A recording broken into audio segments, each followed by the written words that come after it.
কারবালা এটা শুধু একটি যুদ্ধ নয়, বরং মুসলিম উম্মার চোখের জলে লেখা সবচেয়ে করুণ ইতিহাস। এই মাঠে প্রিয় ইমাম হুসাইন রাদিয়াল্লাহু এবং তার পরিবার ত্যাগের এমন এক দৃষ্টান্ত স্থাপন করেছিলেন যা কিয়ামত পর্যন্ত মানবতার জন্য এক চিরন্তন শিক্ষা। কিভাবে ইমাম হুসাইন রাদিয়াল্লাহু জালিমের বিরুদ্ধে সত্যের জন্য রক্ত বিসর্জন দিলেন, কেমন করে তার প্রিয় ছেলে আলী আকবর রাদিয়াল্লাহু শৈশবের কোমলতা ছেড়ে তরবারি হাতে নিয়ে ময়দানে নেমে গেলেন। যুদ্ধের সেই প্রতিটি মুহূর্তে কিভাবে সবর আর ইমানের পরীক্ষা নেওয়া হলো, ভাবলেই শরীর কেঁপে ওঠে, চোখ ভিজে যায়। এই ভিডিওতে আমরা জানব কারবালার সেই অশ্রুজল মুহূর্তের কথা, যে গল্প শুধু শোনার নয় বরং হৃদয়ে ধারণ করার।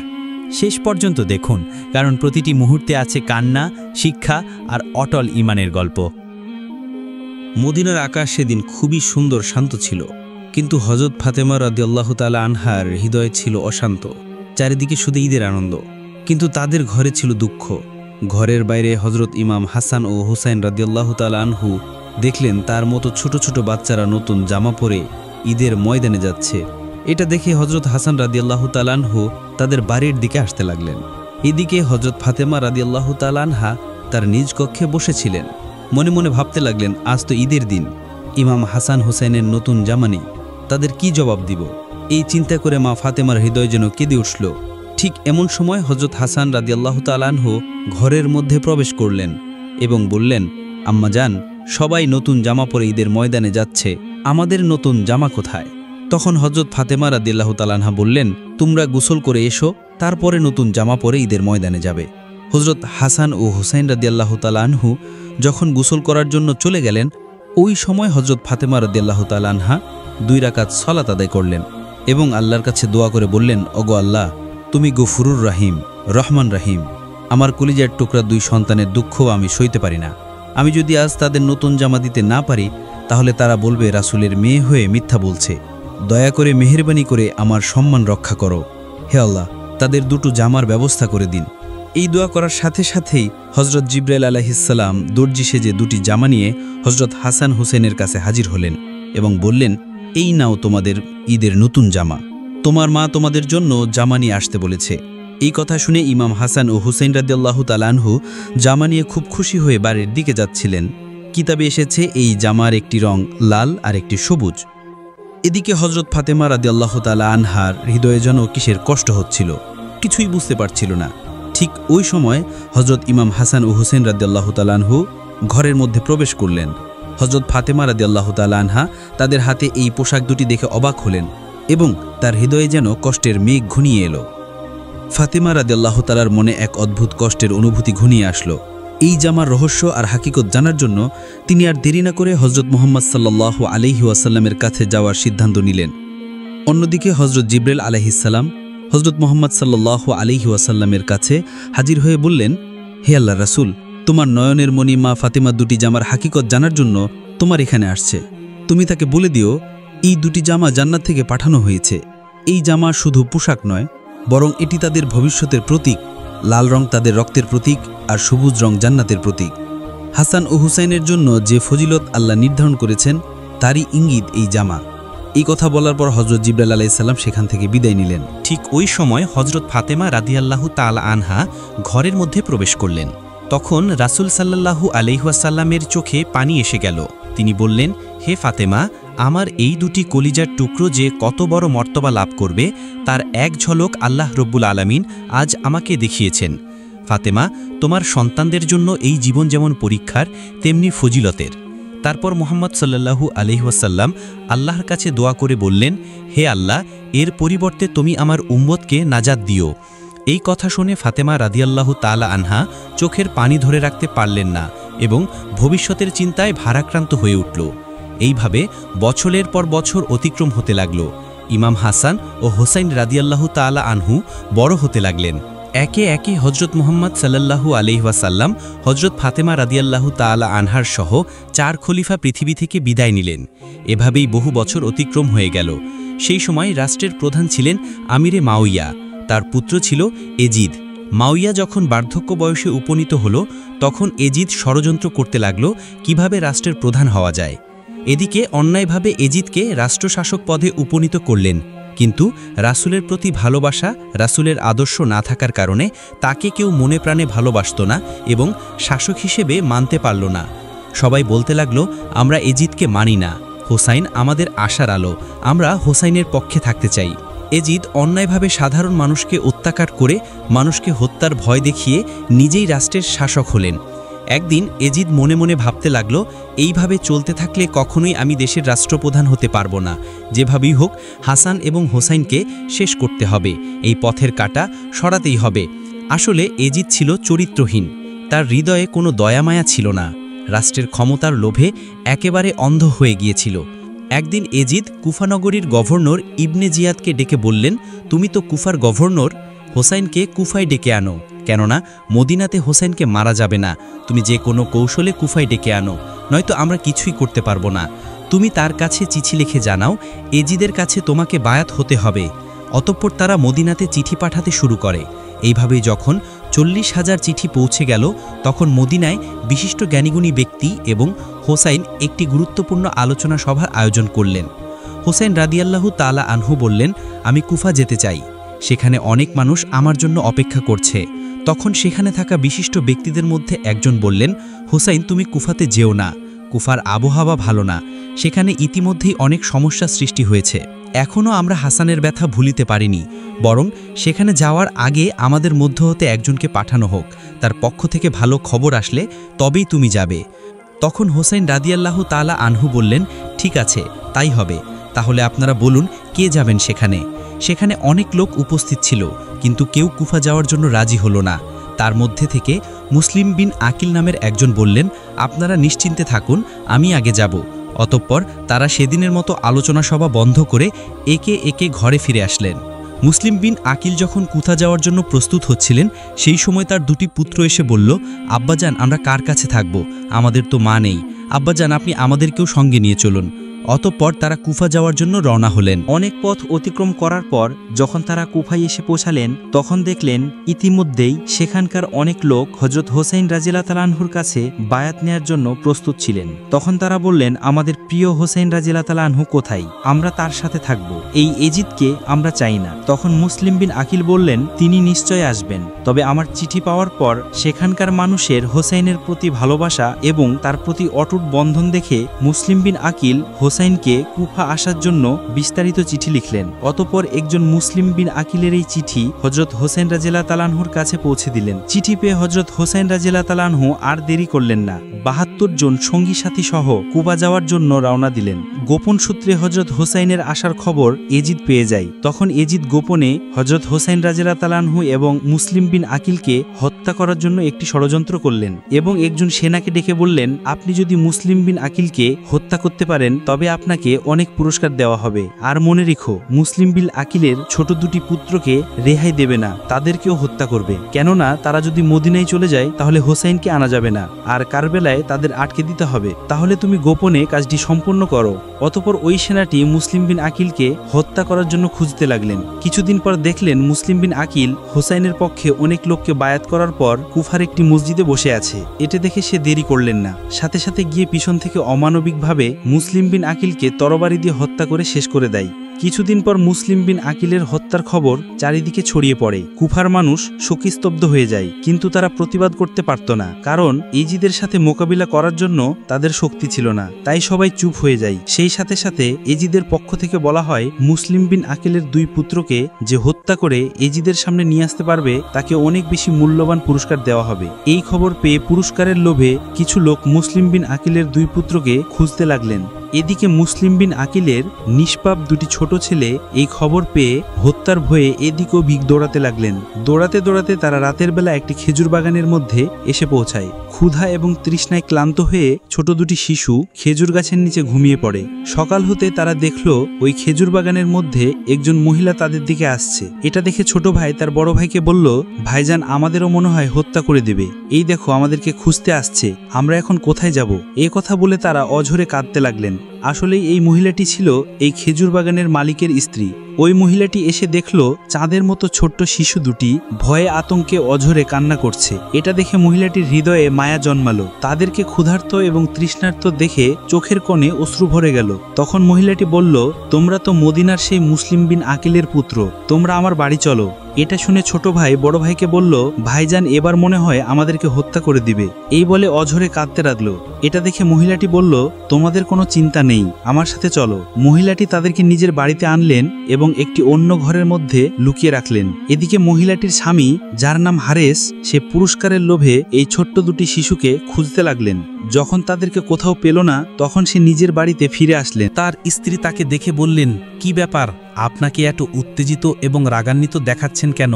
তার স্বামী বলল, তুমি কি শোনোনি, মদিনায় মুসলিম বিন আকিলের দুটি ছোট্ট ছেলেকে হত্যা করে এজিদের কাছে নিয়ে যেতে পারলে মহামূল্যবান পুরস্কার পাওয়া যাবে, সেই জন্য তাদেরকে আমি খুঁজতেছি।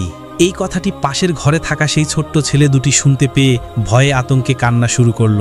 তখন তার স্বামী জিজ্ঞেস করল, কান্নার আওয়াজ কোথা থেকে আসছে? তার স্ত্রী বলল, এটা তো এই কুফা নগরীর বাচ্চাদের কান্নার আওয়াজ।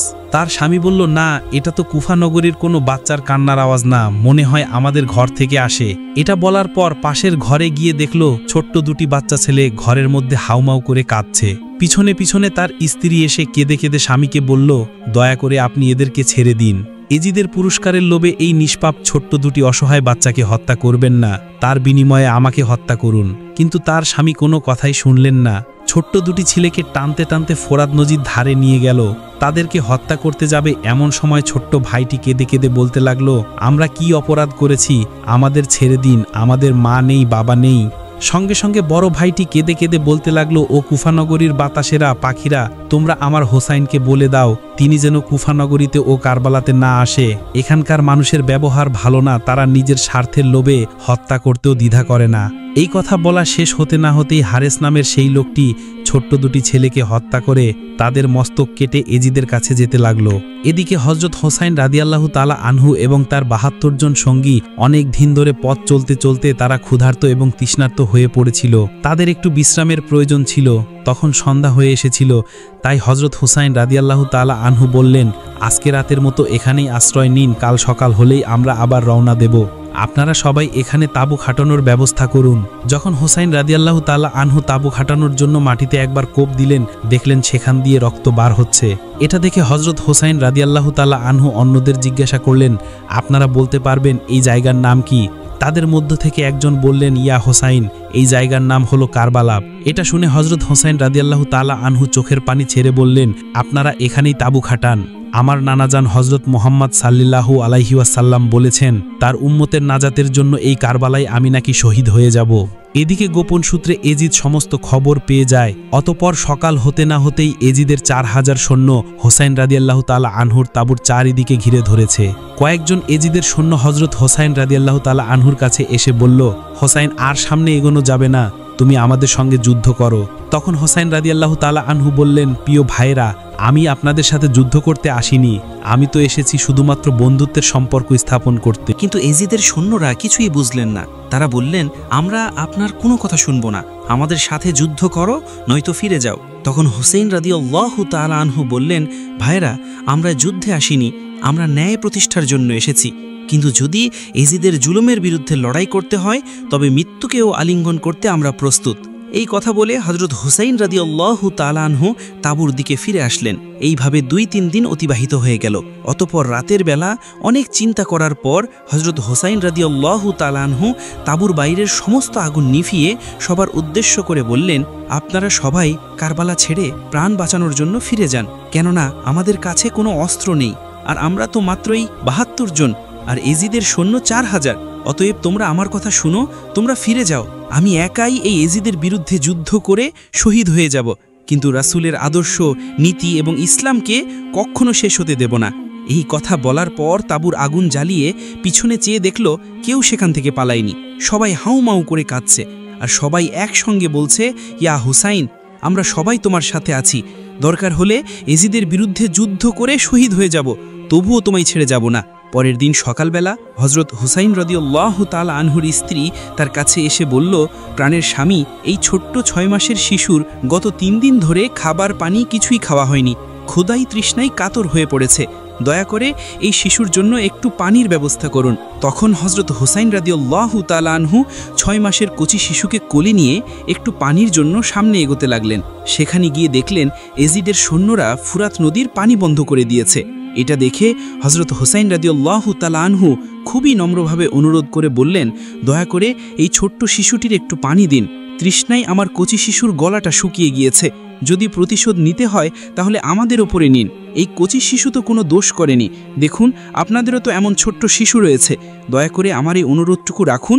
কিন্তু অসভ্য এজিদের সৈন্যদের হৃদয়ে এতটুকু মায়া তো হলোই না, বরং পানির বদলে পিছন থেকে একটি বিষাক্ত তীর ছুড়ল, আর ওই তীর কোলে থাকা সেই ছোট্ট শিশু আলী আসগরের পিছন থেকে প্রবেশ করে সামনের দিকে বার হয়ে যায়। এটা দেখে হুসাইন রাদিয়াল্লাহু তাআলা আনহু চোখের পানি আর ধরে রাখতে পারলেন না, কাঁদতে কাঁদতে তাঁবুর দিকে ফিরে আসতে লাগলেন। তাঁবুর কাছে এসে তার স্ত্রীকে বললেন, এই নাও তোমার কলিজার টুকরো, নয়নের মণি।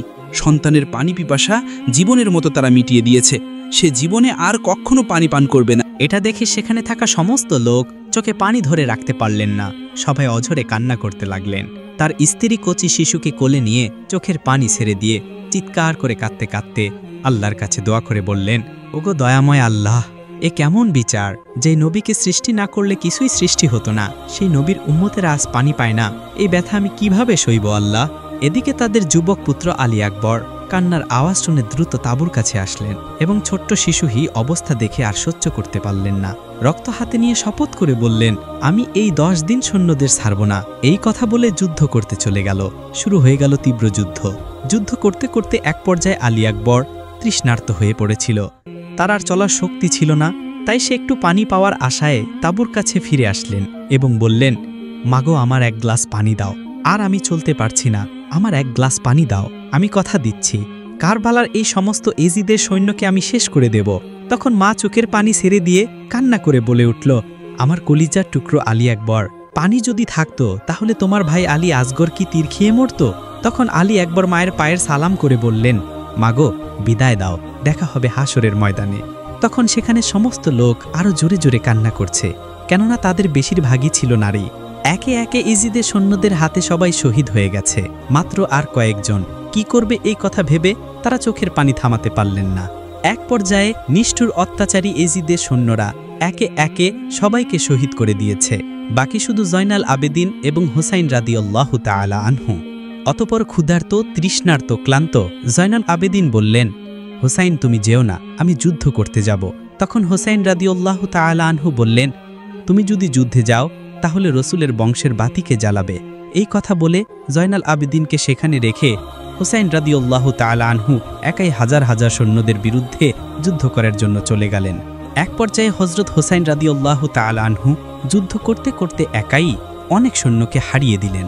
এটা দেখে ইজিদের সৈন্যদের মধ্যে একজন বলল, এভাবে যদি আমরা সবাই সামনে থেকে হুসাইনের সাথে যুদ্ধ করি তাহলে সে একাই আমাদের সবাইকে শেষ করে দেবে, তার কাছে আমরা কেউ জিততে পারবো না, আমাদের কৌশল অবলম্বন করতে হবে, তাকে সামনে থেকে নয় পিছন থেকে মারতে হবে। অতঃপর তারা কৌশল অবলম্বন করল। এদিকে হযরত হুসাইন রাদিয়াল্লাহু তাআলা আনহু যুদ্ধ করতে করতে একেবারে পানির জন্য কাতর হয়ে পড়েছিল, আর শরীরে শক্তি নেই, আর উঠতে পারছে না। তখন একটু পানির জন্য সেই ফোরাত নদী পানির কাছে গেল। পানি হাতে তুলে যেমনি খেতে যাবে এমন সময় মনে পড়ে গেল ছোট্ট শিশু আলী আসগরের কথা, তার ৭২ জন সঙ্গী সাথীর কথা। তখনই চোখের পানি ধরে রাখতে পারলেন না, অঝরেই চোখ দিয়ে জল চলে এলো, আর বলতে লাগলো, ওগো আল্লাহ, আমার নানাজান হযরত মুহাম্মদ সাল্লাল্লাহু আলাইহি ওয়াসাল্লামকে সৃষ্টি না করলে এই আসমান জমিন কিছুই সৃষ্টি হতো না, আর সেই নবীর উম্মতেরা আজ পানি পায় না। এই সমস্ত কথা চিন্তা করে হযরত হুসাইন রাদিয়াল্লাহু তাআলা আনহু পানি পান করলেন না। আবার যুদ্ধের জন্য প্রস্তুত নিলেন, কিন্তু তিনি তো উঠতে পারে না, গায়ে শক্তি নেই, পিপাসায় গলা শুকিয়ে গিয়েছে। তবু এজিদের সৈন্যদের কাছে হার মানতে চায় না, শেষ জীবন পর্যন্ত যুদ্ধ করতে চায়। ঘোড়ার পিঠে উঠতে যাবে কিন্তু উঠতে পারে না, পড়ে যায়। দূর থেকে এজিদ সৈন্যরা লক্ষ্য করে দেখল হুসাইন আর উঠতে পারে না। তখন পিছন থেকে লুকিয়ে লুকিয়ে অনেক এজিদ সৈন্য এসে জোর করে ধাক্কা দিয়ে মাটিতে ফেলে দিল। তখন হুসাইন রাদিয়াল্লাহু তাআলা আনহু বললেন, প্রিয় ভাইরা, আমাকে 2 রাকাত নামাজ আদায় করতে দিন, তারপর আমি আবার যুদ্ধ করব। এজিদের সৈন্যরা তখন সুযোগ পেয়ে গেল। তারা জানত নবীর বংশের নাতি কখনোই নামাজ বাদ দেবে না, আর এই সুযোগেই তার বদলা নেবে। অতঃপর হযরত হোসাইন রাদিয়াল্লাহু তাআলা আনহু নামাজ পড়া শুরু করলেন আর সমস্ত ইজিদের সৈন্যরা চারিদিক থেকে ঘিরে ধরল। হযরত হোসাইন রাদিয়াল্লাহু তাআলা আনহু যখন নামাজের মধ্যে ছিলেন ওই অবস্থায় এজিদের সেই পশু কাফের সৈন্যরা পিছন থেকে অনেকগুলো তীর একসাথে হযরত হোসাইন রাদিয়াল্লাহু তাআলা আনহুর দিকে ছুঁড়ে মারলেন। একসাথে ৭২খানা তীর পিছন দিক থেকে প্রবেশ করে সামনের দিক থেকে বার হয়ে গেল, কিন্তু হোসেন রাদিয়াল্লাহু তাআলা আনহু নামাজ ছাড়লেন না। এই সুযোগটাকে কাজে লাগিয়ে এজিদের সৈন্যরা পরপর আবারও তীর নিক্ষেপ করল।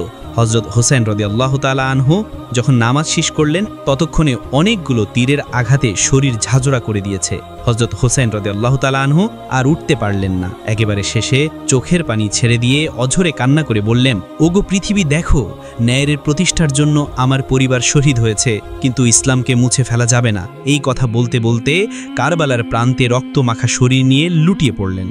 আর এভাবেই হযরত হোসেন রাদিয়াল্লাহু তাআলা আনহু শেষ নবী হযরত মুহাম্মদ সাল্লাল্লাহু আলাইহি ওয়াসাল্লামের উম্মতের নাজাতের জন্য নিজের জীবনকে উৎসর্গ করে দিয়ে কারবালার প্রান্তে শহীদ হয়ে গেলেন।